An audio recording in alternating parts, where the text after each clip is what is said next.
Our message is very, very simple. We want to educate the kids, not indoctrinate them. She doesn't want these projects in her backyard, in Warringah. She wants them in yours. What's wrong with Australia today?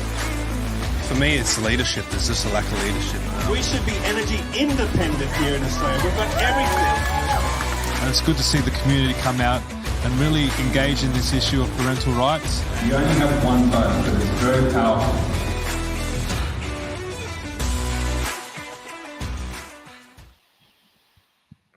Hey everyone, welcome back to another episode of Commanding the Narrative. My name is Stephen Tripp. Thank you very much for joining us. If you're watching us live on YouTube, Rumble, or Facebook, now if you're watching on the Rumble, you can contribute to the chat live now. It hasn't been a function in the past, but now it's integrated with StreamYard, so technology is moving fast all the time. So it's a good way for you to contribute to the show. Feel free to comment anytime you would like. If you want to ask a question or make a comment, we'll put it on the screen, and sometimes we will address it depending on how the conversation is going. And thank you for everyone that's watching us. If you're not watching us live, watching us on other platforms, it is much appreciated. Now, we'll kick the show off like we always do by letting you all know about not commanding the narrative, but about Buy Me a Coffee. If you want to support us here on Commanding the Narrative, head to Buy Me a Coffee. You can throw us a few dollars there. Just like Jude did this week, she said, "You guys and your efforts are so appreciated. Thank you. My vote goes to you, Stephen and Adam, to govern Australia, as well as some of your guests." So thank you very much, Jude. She bought 10 coffees, believe it or not. So all that is very, very important to us. It's a really a nice feeling that we get when people want to part with their hard-earned money to support what we're doing here, and it helps pay the bills with the StreamYard and everything like that. So thank you very much for doing that, Jude. Also, the new little venture that we're doing here is the T-shirt shop. If you want to get your own ex-candidates or Commanding the Narrative T-shirt, head to xcandidates.tshirts.net.au, and you can get your own special T-shirt design there. If you want to send us in a design, and we might put it up there as well. And also at the moment, there's something very exciting happening. I'm involved with the National Rational Energy Network. We've got some big plans coming up. One of the interesting things we're doing at the moment is this photo competition. Now, this is the impact of reckless renewables. If you can take a photo of some of the damage or impacts of renewable projects around the country, it can't be photoshopped. It has to be a true representation of what's going on. You can enter this competition for the chance to win $1,000. So if you're out in the community somewhere, or you know someone, and you can take a photo of some of the bushland being cleared or the prime agricultural land being cleared by some of these projects, take a photo of it. You can be creative if you want, and enter this competition. And hey, you might walk away with $1,000. Now, I'm joined again by a very special guest, Mr. Paul Vallejo. Now, Paul, you were with us last week, and you're becoming a little bit of a podcasting, I don't know. Happy to help whenever I can. you're on everything at the moment. You're doing all the work, and I'm just here to help whenever I can. Yeah, and you're on John Larder and Graham Hood's show recently, and yeah, that was great to talk about nuclear energy and the misunderstandings that a lot of people have about it. Yeah, and if you didn't catch last week's episode with Rosemary Marshall, please check it out. We're getting a lot of good feedback from that interview, and it's good just to see that Rosemary is getting her message out there, along with all the other Forests of the Fallens around Australia. She said there's 140 or more than 140 of them. They're all doing exceptional work. They're not being paid for any of this. They're not asking for any thanks. They're just getting the message out there in their own way. It's a silent a thing that they don't push it into anyone's face, but they just put the stories up of people that have been injured or unfortunately have died from the COVID injections, and getting the word out there, because mainstream media won't cover it. So we need people like Rosemary to do things like Forest of the Fallen. So that was a very well received episode. If you haven't watched it, head back and watch it. But on today's episode, we're going to go down the medical path. It might be a little bit technical, but that's okay, because we're not going to shy away from that. Now we have Josh. I didn't ask you how to pronounce your surname, Joshua. It's Leisk. Leisk. Joshua Leisk. Maybe introduce yourself, Joshua. Yeah, sure. Look, my background is 4 different engineering disciplines with a side of biochem, endocrinology, and pharmacology. I'm not I suppose, a large fan of institutionalized learning. Definitely. Just come to the microphone. Is that better? Yeah, that's better. Excellent. Yeah, not so much a fan of institutions or institutionalized learning. Definitely more of a self-made man, as it were, and tend to explore things at my own pace, which often tends to be very rapid.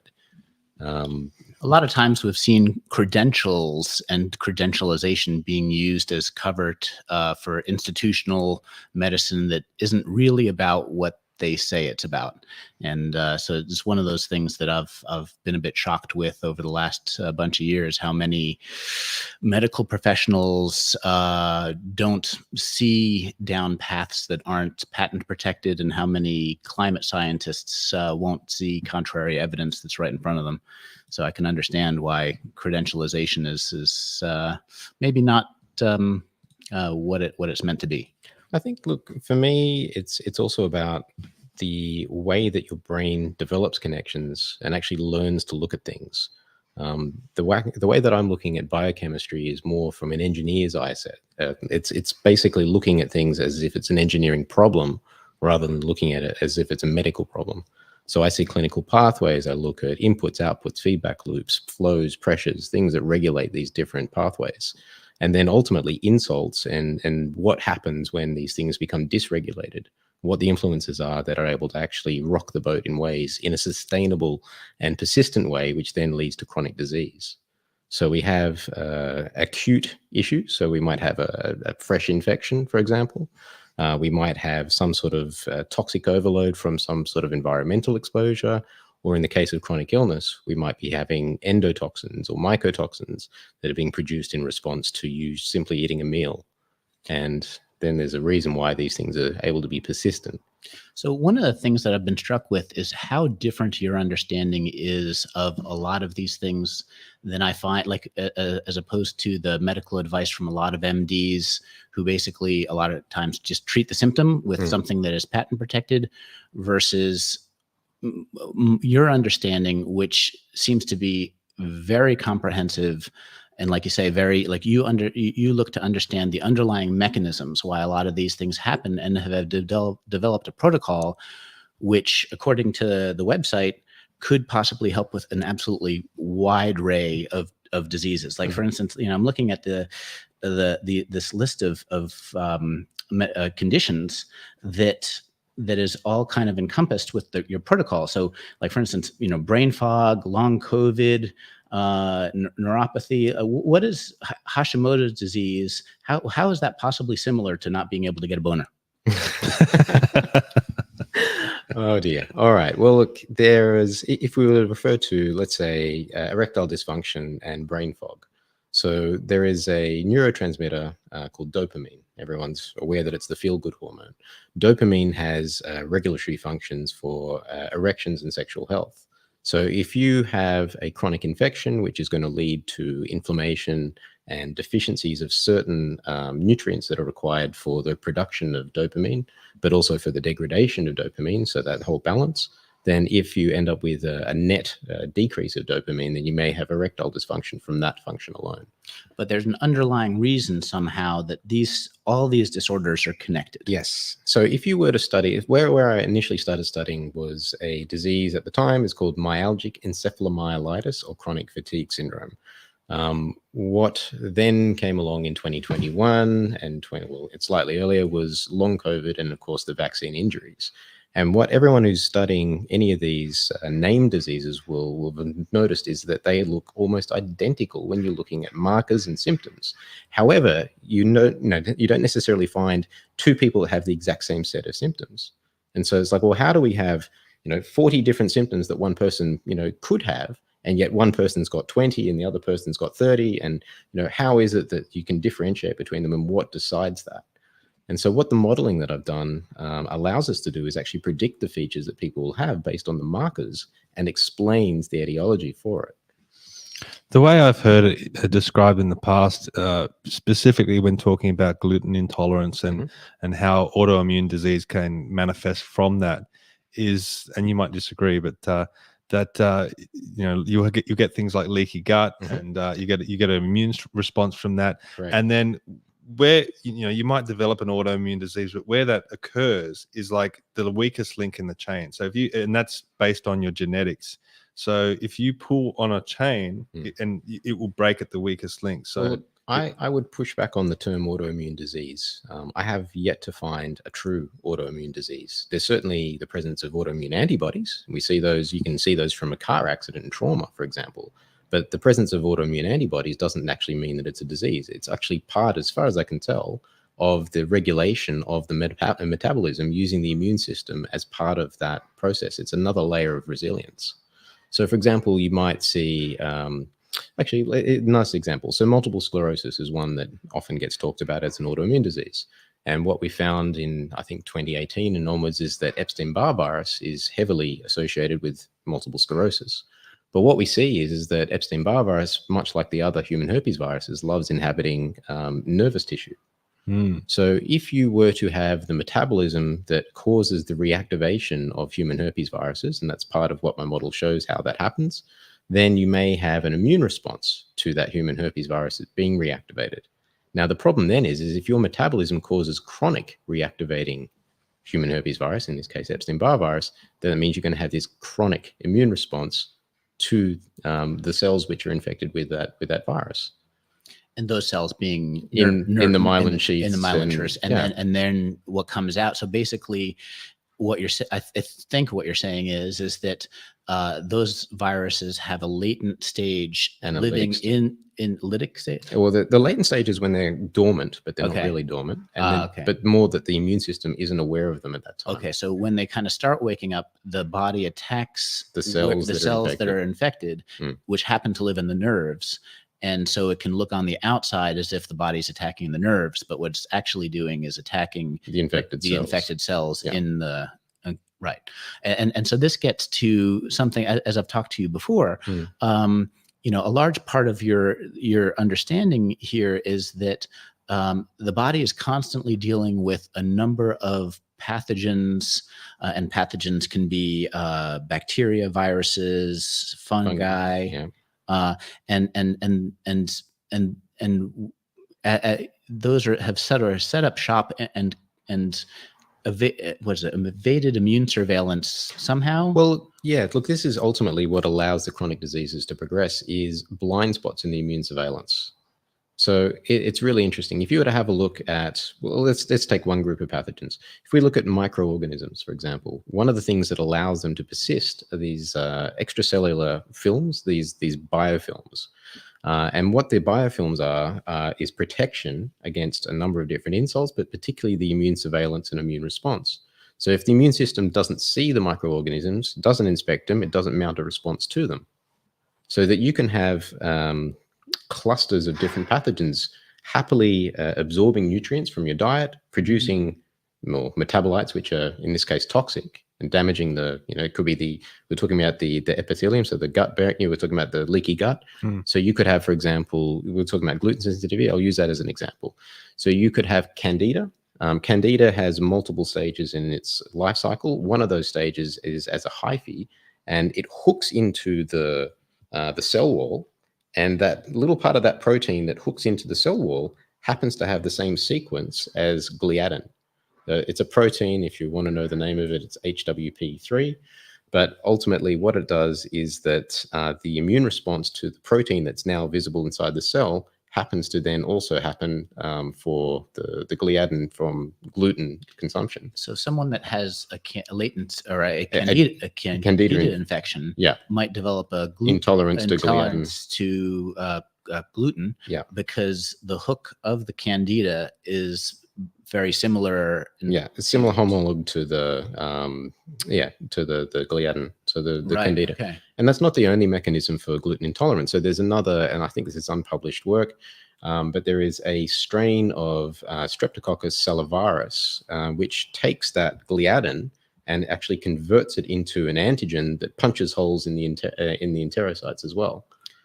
So in a broader way, what you have is a lot of people have latent or lytic pathogens. So the viruses? Okay, so look, the latency, when you're referring to human herpes viruses, that's probably the best way that I describe it. So you have a latency, which is where the cells are not using a huge amount of energy to replicate. So they might be producing, in the case of EBV, it's producing, I think as far as I recall, 10 different proteins. And then when it flips modes into its lytic state, which is its high energy replication state. During that time, it's now visible to the immune surveillance, and it's producing, I think, 99 different proteins. So it's really interesting because at the time it goes out, it's now infecting other cells. The immune response comes in, kills it off if the immune system's capable of doing that at that time. But meanwhile, it's now spread and replicated to surrounding cells or other tissues. So it becomes an ongoing cycle. So the underlying issue is that a lot of people have, normally, if our immune system is in a healthy state and we don't have a lot of pathogens covered in biofilms, we operate at a high level. But from what I've heard earlier, a lot of people have chronic inflammation because, for various reasons, environmental, vaccination, and other things, that a number of these pathogens have spread and covered themselves in biofilms to avoid immune surveillance, but slowly sap our energy in various ways, causing an epidemic of chronic disease. Well, look, it's really interesting. If you take a step back from all of this and consider this in the context of aging, it's a really interesting process to look at and consider, because ultimately what we're seeing with somebody who's 15 or 20 and has chronic fatigue syndrome or long COVID or jab injury, their metabolism, their markers, their symptoms resemble somebody who's 80. And we think of that as a normal, expectation for that 8-year-old to go through life without being able to produce collagen properly, to have low energy, to have frequent urination at night, to have elevated cholesterols, to have glucose metabolism issues, to have high blood pressure, to have, brain fog, dementia, all of these different symptoms. And that's normal as an 80-year-old, but abnormal for, say, a 20-year-old.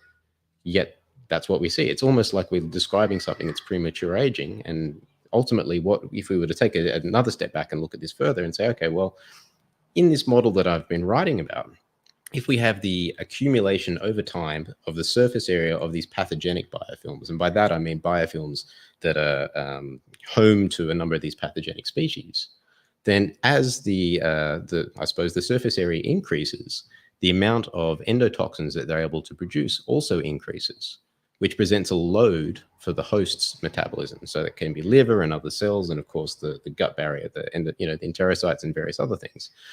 So when we consider that toxic load, it needs to be considered as a net toxic load, because the toxins that are being produced by the pathogenic species could be metabolized by helpful species that should be in the gut. And that might be, for example, the bifidobacterium and the lactobacillus species. We are normally colonized by those species by breast milk. And it happens that if you look at the gut microbiome of a baby, it's according to at least one study, 80% of the gut microbiome is bifidobacterium. In a healthy adult, it's more like 20%. And that's obviously, it correlates with age. The older we get, the lower the bifidobacterium content. So to be clear here, because I think this is something I didn't understand until recently.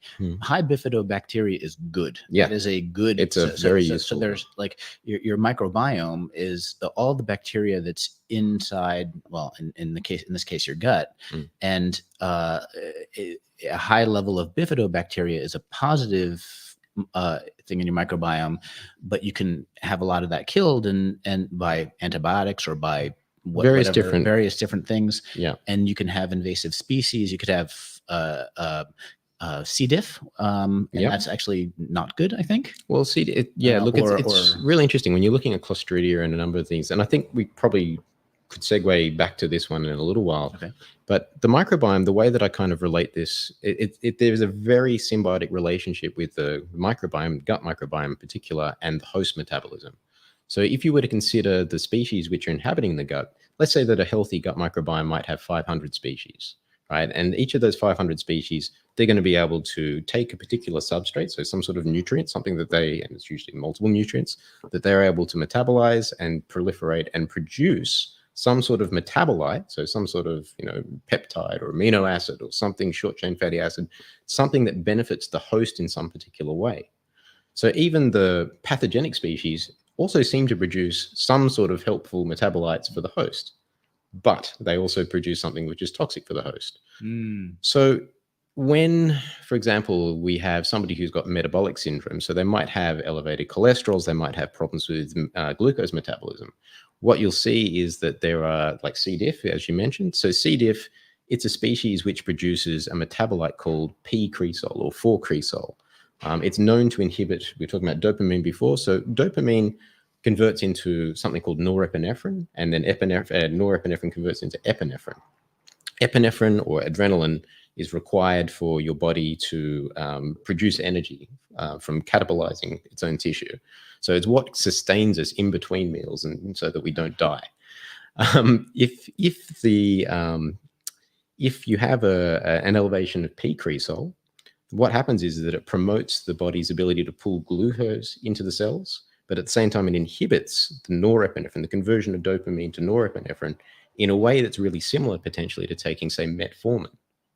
So people that have pre-diabetes or diabetes and they're on metformin, but they're not insulin dependent at that point, the C. diff and some of the other Clostridia and some of the other species, I think there's like 55 different species that produce p-cresol, is actually acting like a patch for that metabolic syndrome.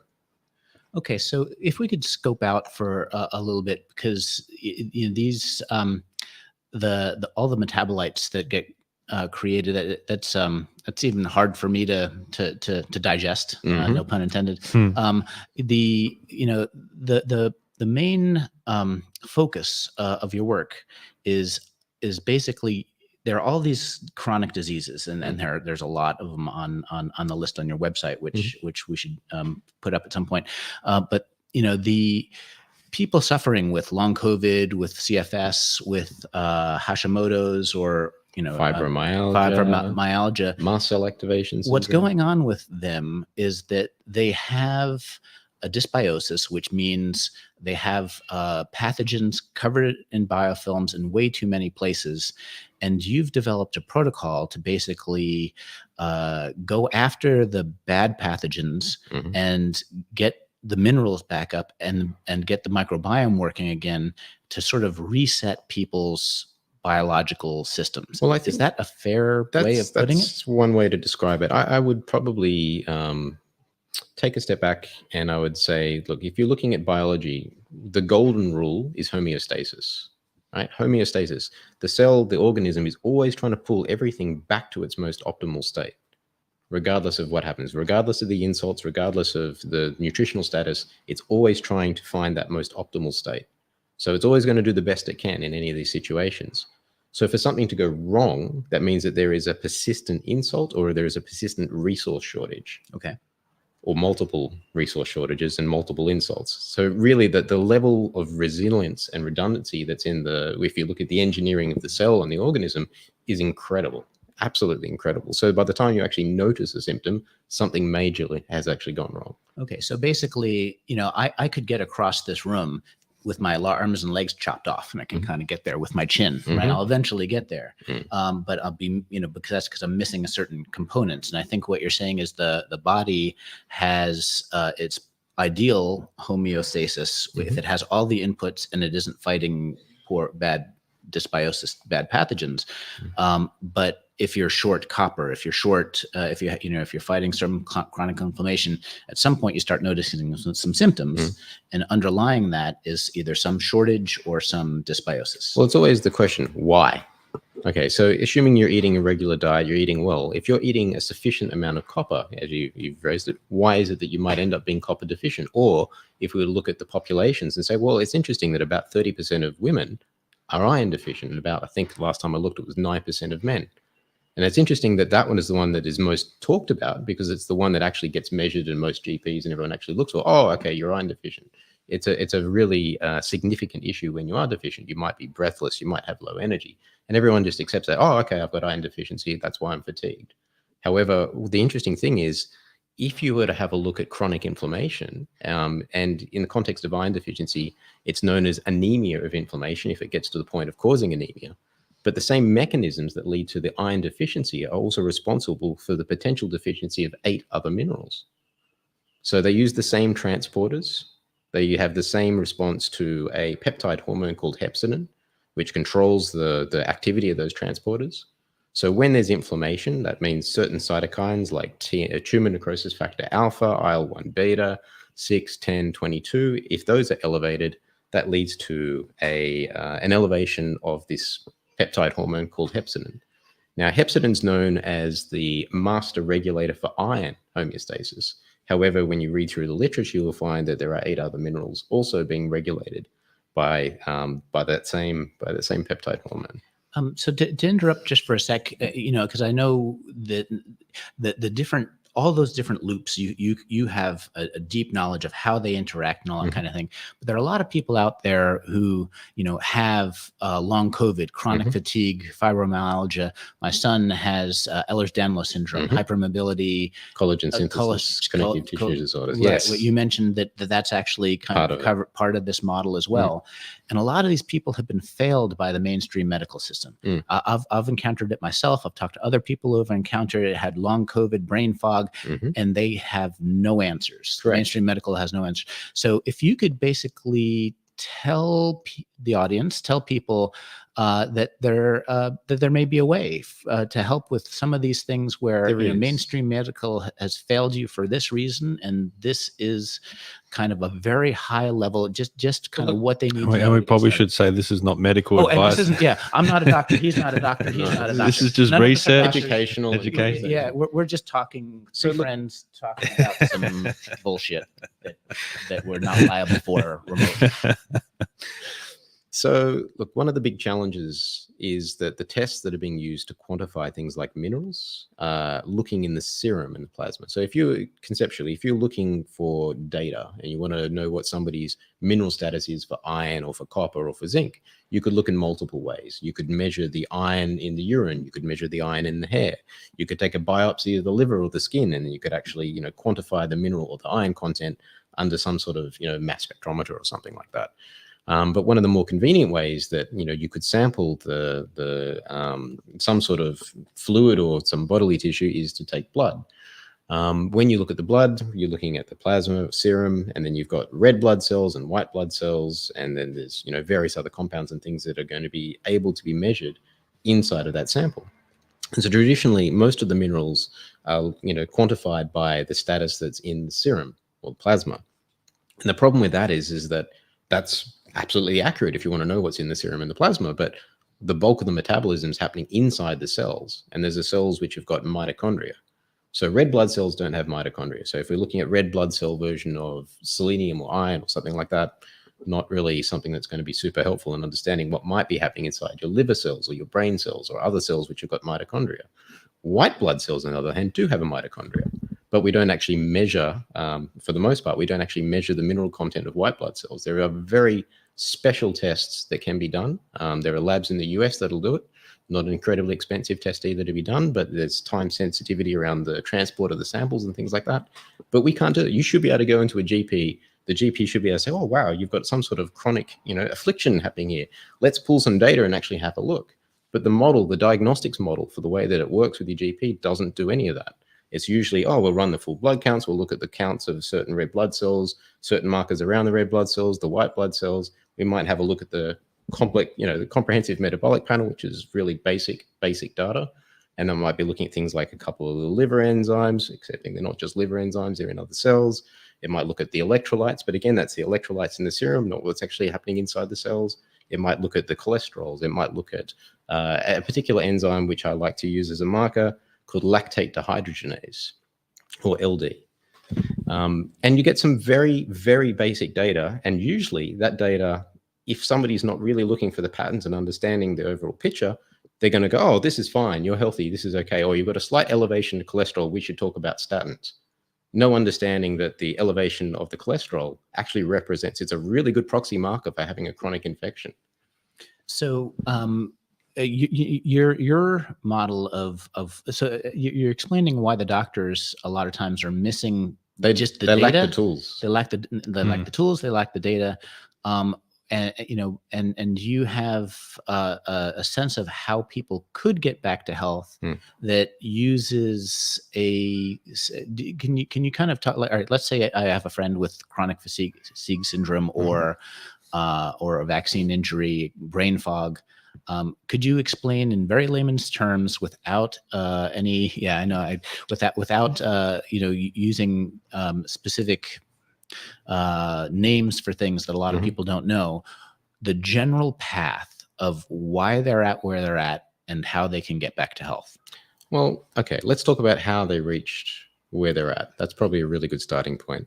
So let's wind the clock back all the way back to birth, or even potentially before birth, and what happens there.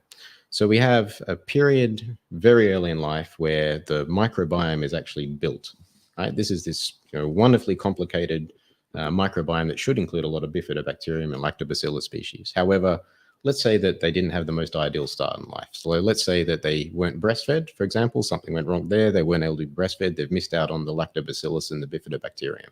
Or they might get a small amount of it from some location, but ultimately that was never properly installed. And how important is it to have like a natural birth as opposed to like a C-section or something like that? Look, it does add an extra layer. That was actually one of the other influences. So if you're born, okay, the trifecta of, really poor start to life would be cesarean birth, not breastfed, and on antibiotics in the NICU. You could not ask for a worse start in life. That basically sets you up for failure. So you're going to likely start off with ear, nose, throat infections, tonsillitis, some sort of gut issues, and eventually this will end up translocating. If you're unlucky, it'll get into the lungs, and from gut, to the sex organs. So that dysbiosis will include the pathogenic species, and largely what I've been describing in this model are species that produce a toxic metabolite of ethanol. So it's called acetaldehyde. So acetaldehyde, it's very, very debilitating in the way that it affects the neurotransmitters, the energy metabolism, and it allows inflammation in the gut, and it allows lesions to be formed. And ultimately, it's one of the more difficult, as an aldehyde, it's one of the more difficult toxins for the body to process when the innate immune response is activated. There's a particular conflict there where when the immune system is responding to microbes, I'm going to have to use a technical term, I apologize. Interferon gamma. The interferon gamma pathway, it has both an innate response and an adaptive immune response. But the innate response, it produces something called oxidative stress. So it creates these things called reactive oxygen species. So that's like hydrogen peroxide, superoxides, and it uses those to kill the pathogens.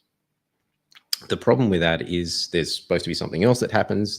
We're going back to the minerals. If the minerals are low, then the body's ability to withstand the weapons that it deploys against these pathogens is impaired. And so you end up with the tissue damage from the immune response as well. That's part of this other whole issue. But the acetaldehyde, going back to that, the main currency or the cofactor that's being altered to favor this immune response, creating this oxidative stress, is a thing called NAD.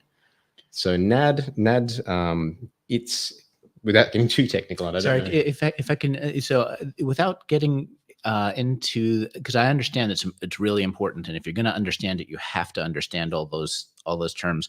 But if someone is saying, well, I've got long COVID, or my son has brain fog, or Ehlers-Danlos syndrome, what would the process be? What's my path forward? Because so the first thing is data. So once you understand that there is only a limited amount of useful data, actionable data that you're going to get out of the public health system, you need to look elsewhere. So there are specific tests that we're using in the protocol. The protocol pulls out the white blood cells, and there's another method as well to look at the nutrients. So that's the minerals and a number of the vitamins, the coenzymes, and a number of amino acids and things that might be inside of those cells. And it gives you a nice report that you can see the deficiencies for these particular nutrients. So that's a start. So you can then understand, if you then have a really detailed pathway map, of which there's one on the website, you can then you can compute what the impact is actually going to be on those pathways if those deficiencies are present. So that's the first thing. And then after that, we also use a urine test. So what is called the organic acids test. There's about 77 markers on that panel. And what that looks at is things like a number of different metabolites that are produced by pathogens. Mm-hmm.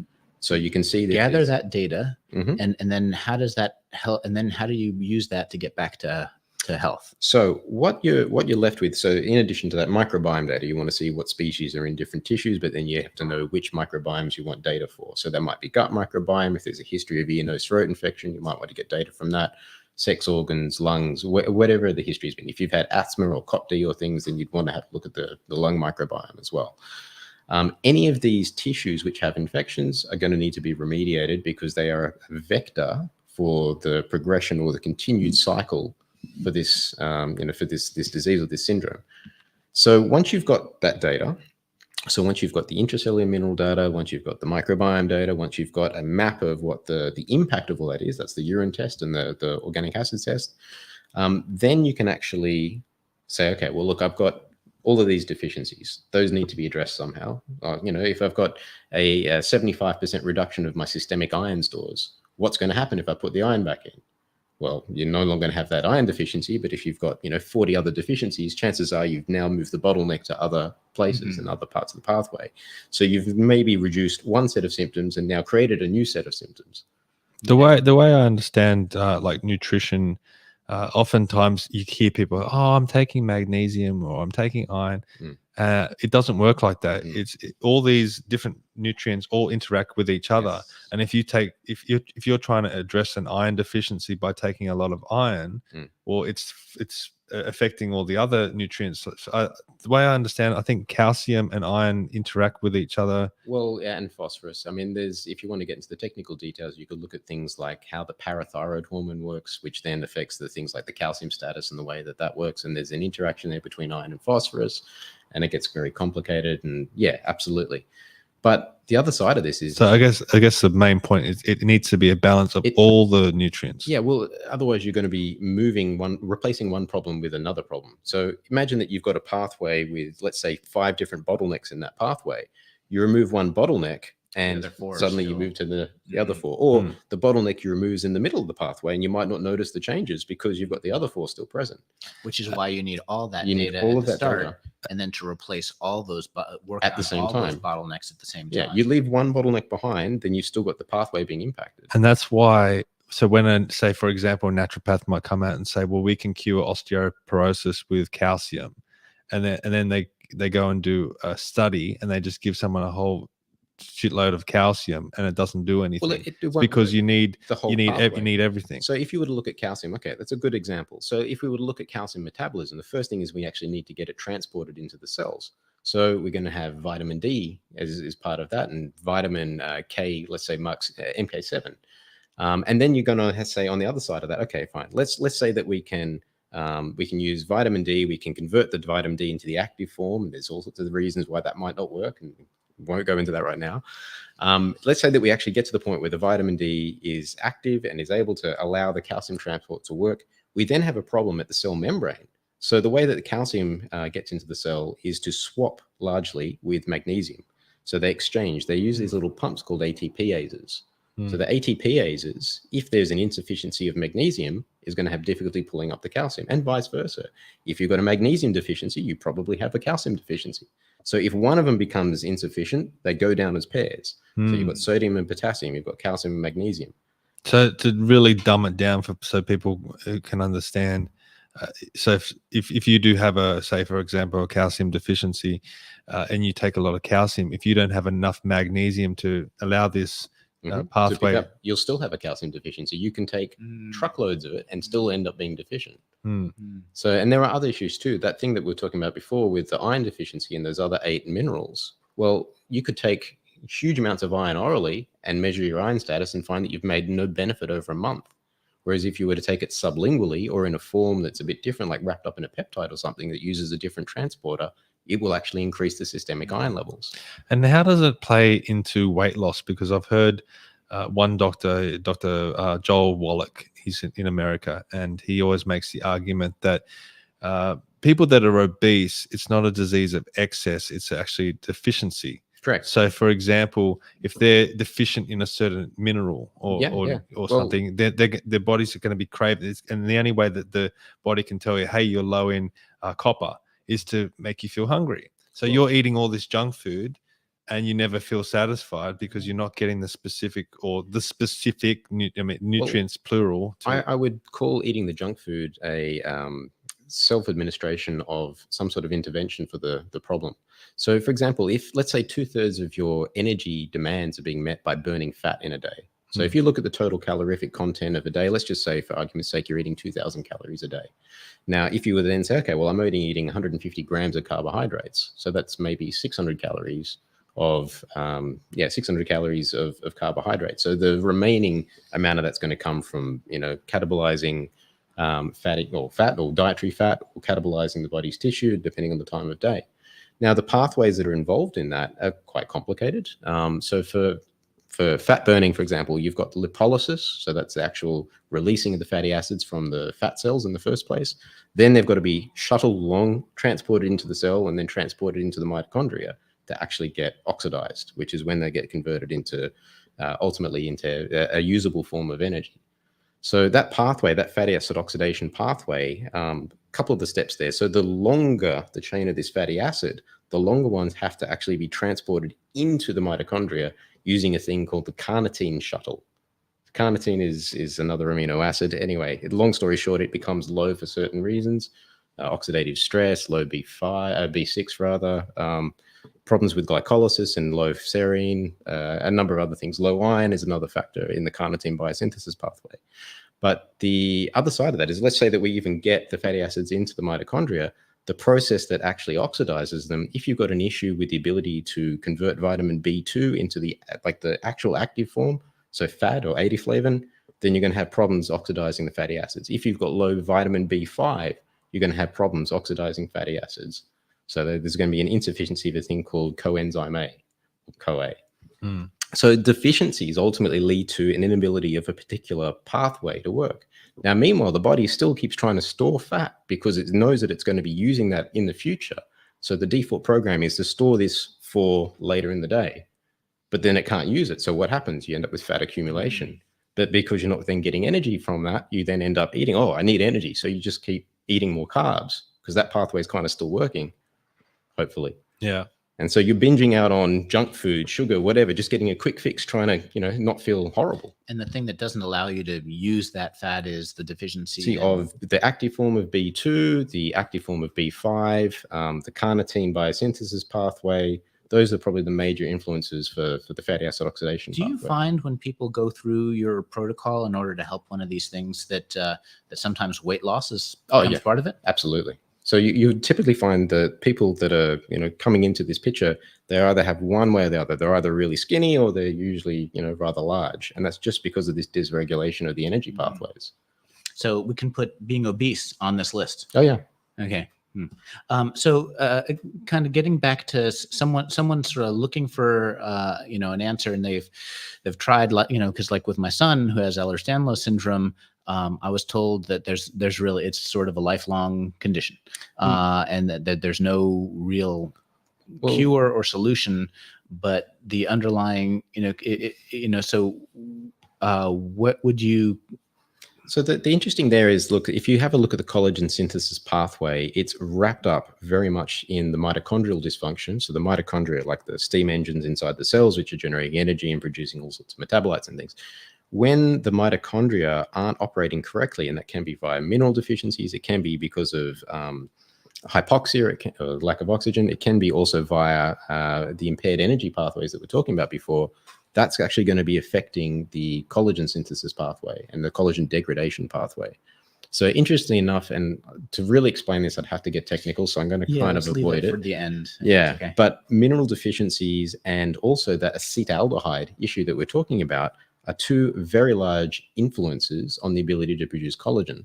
So if the insult is present or the resource shortages are present, then the ability to produce collagen is one of the symptoms that you're going to see. And so basically what would be the message for people who want to look into, should we pull up the resource? Like, I guess, for instance, could you explain maybe this? This one? Yeah. This is from your website. And again, we're not doctors, but So the website is bornfree.life. yeah.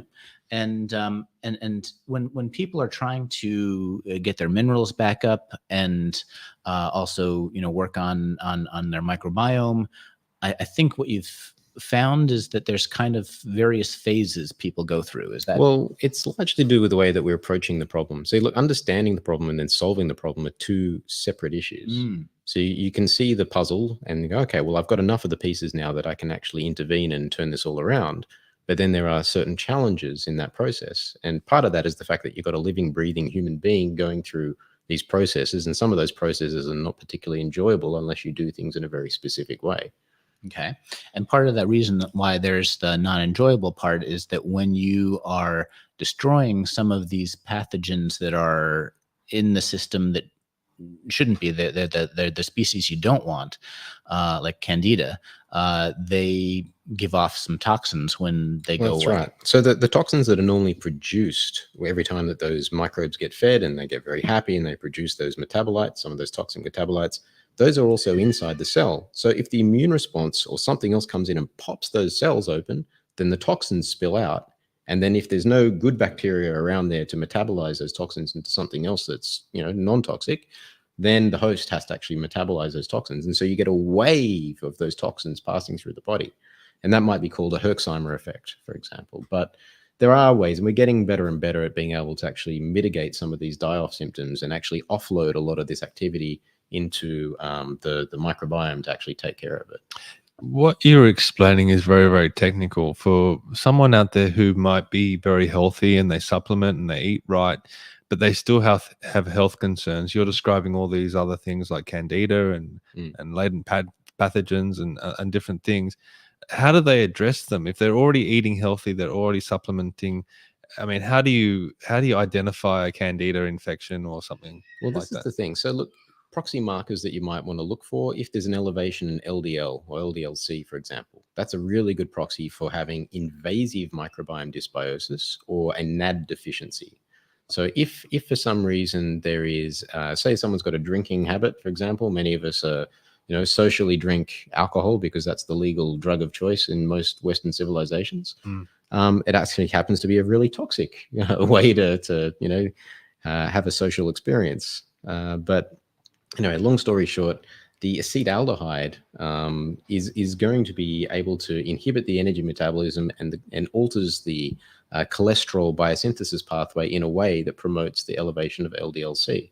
So that's a really good proxy marker. If you were to do yearly bloods, you just kind of keep an eye on that. If you see an elevation of cholesterol, then, okay, hey, I've got a problem here. I've either got some mineral deficiencies or I've got some dysbiosis or I've got a, bad attachment to alcohol. So something has to change in to actually make that shift. But ultimately what we're describing though is this biofilm issue. So this blind spot in the immune system. So you could be eating really, really healthy, nutritious food. You could be exercising, you could be doing all the right things. But the fact that the immune system can't see inside of these biofilms means that you aren't really going to be able to do anything about them unless you're eating or consuming certain things that are going to break down those biofilms. Or, and we're getting better at this, if you if you allow certain microbes to colonize your microbiomes, which will break down those biofilms for us. So that's where at the moment we're exploring some specific species of lactobacillus. So lactobacillus fermentum ME3 is the probiotic which is being explored at the moment, which appears to be able to simplify some of the things that we're doing with the protocol. It's able to then protect us against some of the blind spot in the mucosal immune system. by degrading the biofilms, degrading the endotoxins, and stepping in as the frontline defense against this dysbiosis. So to get into a controversial topic, if that's all right, go ahead. Yeah, no. Let's hold, because I Yeah. just want to ask one more question, because we're talking mainly about what you're taking in, but how much does the outside environment affect all of this stuff? Because, for example, I work in construction, so I'm exposed to all different types of outdoor environment, chemicals, dust, silicosis, all those sorts of things. So all of those are insults that the body, for the most part, is going to be able to deal with, providing it has the resources and the the detox pathways and the various mechanisms in place to be able to excrete these toxins. One of the things that we do see inside of the data that I've been collecting and examining is that you quite often will see some kind of elevation of different heavy metals. So normally the body has a process to remove these from the body. But as part of the mineral deficiencies and some of the other things that are created, the pathways that would normally be able to chelate and remove these heavy metals, those aren't working very well. If there's problems with a thing called glutathione redox, for example, that might be one mechanism that allows the accumulation of heavy metals. There are some others as well. Like if, for example, the acetaldehyde issue, this chronic acetaldehyde, it causes a depletion of silicon. Silicon is another thing which can bind to a number of these heavy metals and actually allow them to be excreted as well. And of course, when we're talking about collagen synthesis, silicon is actually one of the things which is part of that pathway. So as so it's somebody that's living in a modern life, working in a construction site or something similar, you're going to be exposed to toxins. But the other thing that you may or may not be, getting exposed to in modern life is a healthy microbiome. So if you were to have a look, there are studies on this talking about the hygiene hypothesis, and looking at undeveloped countries and the rate of allergies and autoimmune diseases and things. And what they found was that the more undeveloped a country was, the less chronic illnesses and strange allergies and things like that were present. In fact, it tracked really nicely. And some of the other interesting things was looking at the diet as well, which was looking at Asian countries as they started becoming westernized, and their rate of type 2 diabetes and things suddenly, as the diets changed. So it's really interesting. So when you're not eating fresh, raw food, for example, let's take an animal's day. It walks along, it'll rip some sort of plant out of the ground, it'll eat that plant, it's not washing it, it's not cooking it. So it's eating the probiotics, which are attached to the plant, and the prebiotics, which were the fibers and things that the probiotics were already consuming. So it's getting a complete meal, and part of that complete meal is hopefully going to be able to help maintain the gut microbiome diversity and other microbiome diversity. But if we're sitting in our caves of glass and steel and concrete, we're not really getting exposed to a diversity of microbes in a day. So I shouldn't wash my lettuce in hand sanitizer. No, that was really interesting, actually. During let's call it the late unpleasantness. During that period where everybody was put into a whole lot of fear and washing their hands, and hand sanitizer was basically being given out everywhere, I saw a massive uptick in friends that were coming in. Oh, I've suddenly got all these food allergies and I can't do this and I can't do that. It's really interesting because we're not, processed food doesn't really have any microbiome benefits. If you're cooking your food, it doesn't have any microbiome benefits. All you're getting is the prebiotics, the fibers, which should then help sustain the existing microbes, but no ability to help maintain the diversity of your own microbiome. However, if you're touching things and then hand-to-mouth interactions, you're going to be able to help increase the microbes which are in your oral microbiome, which may or may not end up in the gut microbiome. Yeah. I have two questions. I know you wanted to get to something, Paul, but we've gone down another rabbit hole now. The first one is the depletion of the soils in farming. Huge issue. That they're not as nutrient dense as they used to be. Well, there's studies on that. So if you go back to the 1950s and relative to, I think it was 2015 was the last study I looked at, they saw a 53% decrease in the mineral content of the vegetables that were coming out just because of the soil changes. And it's really interesting when you think about it as a societal issue. Let's just consider this concept for a minute. We're taking the minerals out of the soil via plants, and then maybe via those plants via another animal, and then we're consuming them. And then someone had this really great idea to take all of the mineral content that was passing through us and then flush it out into the ocean. So it's not getting returned back to the soil. So over a longer period of time, we see this depletion of the mineral content of the soil. And meanwhile, we're seeing an increase in the mineral content of the oceans. Yeah. My second question is, you were talking about the third world countries and their eating habits and how that could be beneficial. Is it possible that someone might be eating too clean? Like I know in bodybuilding they have this thing about cheat meals where you can go out and eat anything, and it's really a way of replenishing certain things you might be missing from eating too clean. Is that a problem as well? Well, I think it depends on your definition of clean. So my definition of clean would be lots of colors, lots of raw foods, and then the right balance of, generally speaking, the macros. It's interesting. You could, everyone has their I don't. So like for to eat. example, like a bodybuilder that's preparing for competition, they might just be eating rice and boiled chicken 5 times a day or something like that. Yeah, I mean, look, it's interesting. We think of bodybuilders as being healthy, but the reality of that is to get to that end of the spectrum requires a lot of very unhealthy things. And to be stage ready, for aesthetic competitions and things like that, they'll be often taking things to adjust their water levels. So they'll be taking diuretics. They'll be doing everything they can to try and get the level of glycogen in their tissue to be only in the muscles and not underneath the skin. And they're not in a healthy state, pre-stage. And it's interesting. They're definitely a topic for perhaps another time. That's another podcast, because I can ask you 100 questions. Yeah, about that stuff. But Paul, you wanted to. Well, I suppose I wanted to ask about vaccination, because that's something that I've learned a lot about. I mean, I used to think that, you came also from a computer background. I used to think that vaccination was like a software patch, a costless intervention to update the immune system's understanding of what a disease is. Sure. But I've come to learn that it actually can be quite costly, and I'd love to hear you kind of explain how. So I think there's a lot to unpack in that, and I think I kind of need to preface this by saying, okay, if we have a healthy human being, right? If we go back to early childhood, in fact, this is going back to that earlier conversation about back in the crib, basically where this whole thing starts. So let's say, for example, that little Johnny or little Jane is in the crib, and everything else is going right. Let's say that they're breastfed, they've had a perfect birth, everything's wonderful, but they're in a room. It might be middle of winter, the windows might be closed, there might be humidity, there might be mold spores, for example. They might be exposed to some sort of staph or strep or something like that species, which is pathogenic, and that usually will start off in the nose. Now, if it all goes well, probably not a lot's going to happen. It might just be some biofilm sitting in the nasal cavity somewhere. Not much is going on.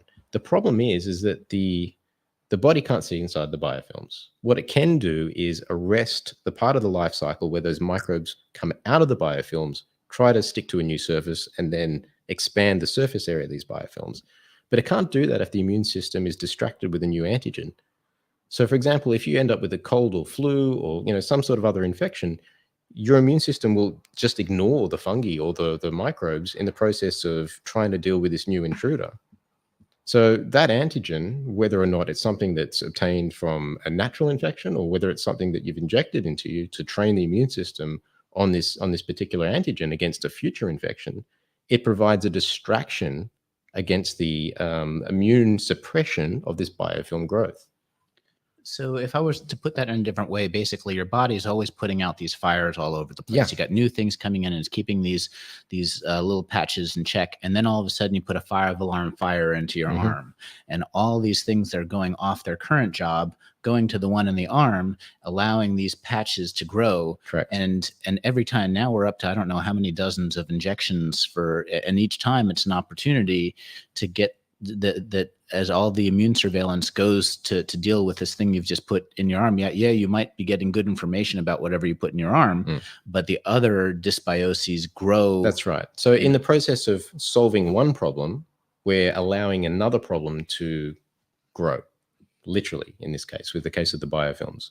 And so where that gets worse, though, is, okay, somebody who's got a healthy microbiome, the microbiome is able to still maintain a lot of the suppression of the growth of these pathogens. So if there's enough lactobacillus and bifidobacterium species there and certain other bacillus and other helpful protective microbes, they may be able to suppress the biofilm growth.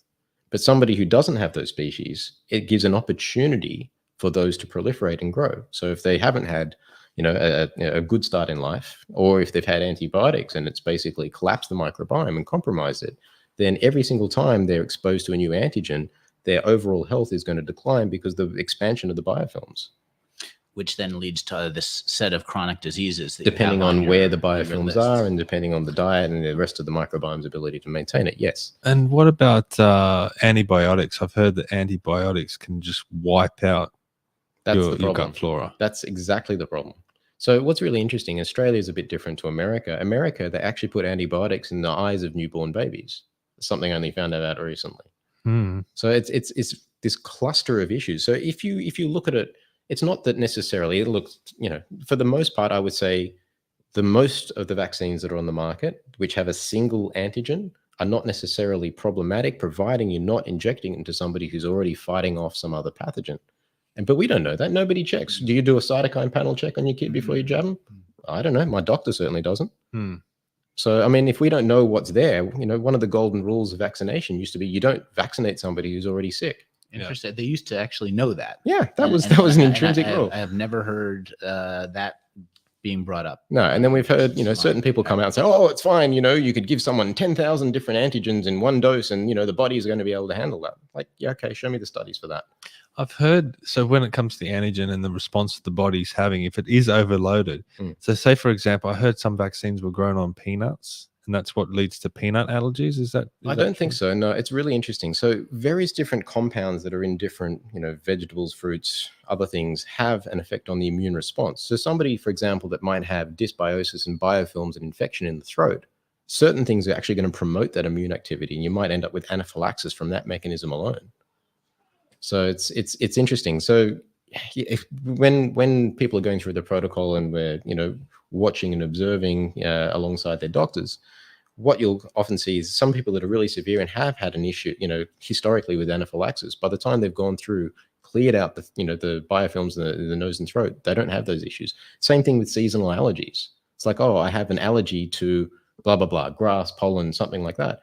Well, hold up a minute. So we're having an immune response to a foreign protein getting inside the body, right? It's doing what it's supposed to be doing. Ask the first question, how is that foreign protein intact getting inside the body? That shouldn't be happening in the first place. So you've got a barrier dysfunction right there. So a lot of people's allergies are a barrier dysfunction, and the barrier dysfunction exists because you have a chronic inflammation due to the pathogens. The endotoxins or mycotoxins being produced inside the biofilms in those tissues. Interesting. So the leaky gut can also be leaky sinuses, leaky nasal tissue, leaky. That's interesting because I never used to have allergies, but now I do. Yeah. And so that might be a sign that there's a chronic inflammation. Very much. If the funny thing, after I started doing some of these things in the protocol, I've had a lifelong ragweed allergy. And last year was the first time when I was in the US in the fall, and I did not have any problem with it. So that was news to me. Yeah, no, that's certainly a common expectation. We've seen that time and time again with people who have done the protocol or in the process of doing the protocol. Oh, I haven't had seasonal allergies this year.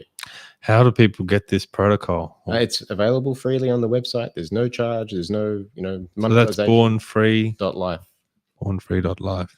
But I think it's important to set the expectations around what that process looks like. It's not, taking a magic pill and suddenly everything goes away. It's actually going to be, at this stage at least, a process to go through. It's a project. So for people looking at this website, where would they go from here? Go to Understanding the Model. Yep. And then it should be the first post there, Updated Disease Model. And then if you were to scroll down that page, you'll see there's a few videos. If you haven't absorbed enough information, or you want more technical detail. But the protocol is on top. Yeah, the protocol's there. Download and there's currently 54 pages. Click that. I'll have to bring up another screen for that one. Yeah. Because that in the beginning of that is the list of diseases that potentially. And that's not exhaustive either. That's just the ones that I've seen data for. And it's a 54-page document, and it is. It is a project for sure. One of the big challenges is health is probably your most important project. So it says here, please read this entire document. So if anyone don't think you'll be able to be also skim through this, doctor and work alongside your trusted medical professional. Yes, because they know everything. That's right. Yeah. There are some really good doctors out there. I am actually working with some. They're learning the model, they're learning the protocol, and they're implementing it in their practices, and they're seeing results.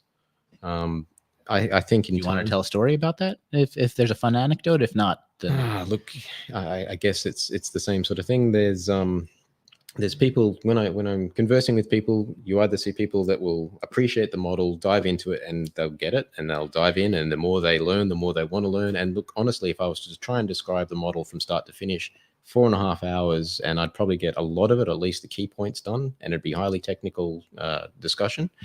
But it's one of those things. It has taken a very long time to piece together all of this, in hours at least, and that's even the rate that I work at. It's taken a very, very large amount of work to get there. So then trying to condense all of that into a series of lessons that somebody can absorb and then use in practice is not something that's going to happen in a week or a month. It's something that is going to take quite a while to catch up. Yeah. I think with something like this, probably a lot of what you spoke about today will just fly over the top of people's heads. I mean, even people like myself that have looked into a lot of this stuff in the past. I'm certainly not an expert, so you really need to take small bites and don't expect to be able to understand it all at once. There's more content coming. I'm in the process of developing a few things. So there'll be some more video content coming, which is just going to be working on certain aspects, bite-sized aspects of the model, so that people can do a chapter. Okay, I want to know about neurotransmitters, or how does this affect my B6? I've got elevated serum B6 forever. What does this mean? Or how do my cholesterol levels get elevated? And if someone's struggling with an issue that they've never been able to get an answer to, and they say, I don't want to go through all of this, I just want to speak specifically on this, is there a way that they can contact you? There's a group that's set up. There's probably 2,000 people in that group. There's a link that's on that page, and they can join the in. Discord server part of that page. So there were 2 links on one of the pages, and one was this protocol that's there, but the other one is to the Discord server. It's at the bottom of it's on the other page with the diagrams and the videos. It's on the other link. I can't get back to that for some reason. Another tab. Just there. Okay. So there's a big link there. Questions, discussions, please join the. Okay, so right here. Yeah, Justin, please join our Discord server. That's the link to the Discord server. Okay. But yeah, it is a lot. I mean, I've got a science background, and it's hard for me. There's a lot of. How do you think I feel? There's so many interacting pieces. I mean, biology has sort of never really been the thing, but especially over the last few years, learning about biology has been extremely important. And I also didn't realize that there was other pathways that I could help my kids that I didn't know about until I started looking into this. And then it's like, okay, well, this is my new hobby for as long as it it's like one of those that saying, if you shoot for the moon, you'll get halfway or something, and you'll land on the stars or something. I don't know what that saying is, but it's turn up in orbit. Yeah. So I don't know you might see the Earth down below or something. I don't know what it is, but essentially, you might not be able to figure everything out, but you might be able to resolve a lot of issues along the way. And I have personally seen progress on things I didn't expect to see progress on, and I'm a part of the way through it. Yep, cool. Yeah, it's one of those things. It's very empowering, because ultimately, once you see the protocol, you can use the tools that are mentioned in the protocol document to actually quantify the variables that are related to your health issues, probably. At least you'll find out once you get the results, and then you can actually apply the data that you've got to the model and say, oh, well, that's interesting. So, yep, that's going to be affecting my ability to make dopamine. That's going to be affecting my ability to make serotonin. Oh, is that why I've been on antidepressants? Oh, hang on a minute. There's the elevated cholesterol. Oh, that's what's going on with my blood volume. Oh, is that why I have fatigue all the time? Is that why my cortisol is high at night but low in the morning? Is that why I've got histamine levels through the roof all the time and my mast cells are always activating? It's, Anything you want to finish up with, Paul? No, not that I can think of. This is this even for me, kind of the start of this journey, and I'm really grateful that I met Josh and have a path forward, because I with some of these things I didn't know how lost I was, and I didn't know where to start. So I think I like to always mention my gratitude to you for you, Paul, as well, for the opportunity, and to Josh for appreciate you inviting me on. No, I think we might have to have you back at some point to maybe do a follow-up. Give us some time to digest. Yeah, but no, we appreciate you coming on and sharing your knowledge with us. And this is a big topic, and and something you will have to delve into. It is a process, so it's not a one shot. No, don't expect the answer straight away. It's look, lifestyle changes and specific interventions that allow you to remove the blind spots in the immune system, replenish the minerals and the other things which you can see in your data are low, and understand why they haven't been able to be maintained during this state, and then ultimately work through this dysbiosis and just, put Humpty Dumpty back together again. And is bornfree.life your main website, or are there other pages that people can visit? That's the most active entity. Okay. It's funny because before I was lured into the super sexy chronic disease research side of things, I was actually studying metabolism and sports endocrinology. And it's all the same pathways, excepting it's, for a different purpose. So it's people sometimes can't quite grasp it. But hang on a second, you're a sports scientist and you're studying chronic diseases. Well, yeah, but it's related. It's very much related. Yeah. Okay. I thank you very much, Josh. Thank you, Paul, as always, and thank you everyone for watching. This has been a very technical episode, but very valuable, I think. So please share it out if you know anyone that's struggling with chronic disease. Share it with them, and maybe they can get in touch with Josh and maybe read his protocol and hopefully get some benefits out of that. But for everyone watching today, thank you very much, and we'll see you all next time. Thank you very much. Thanks.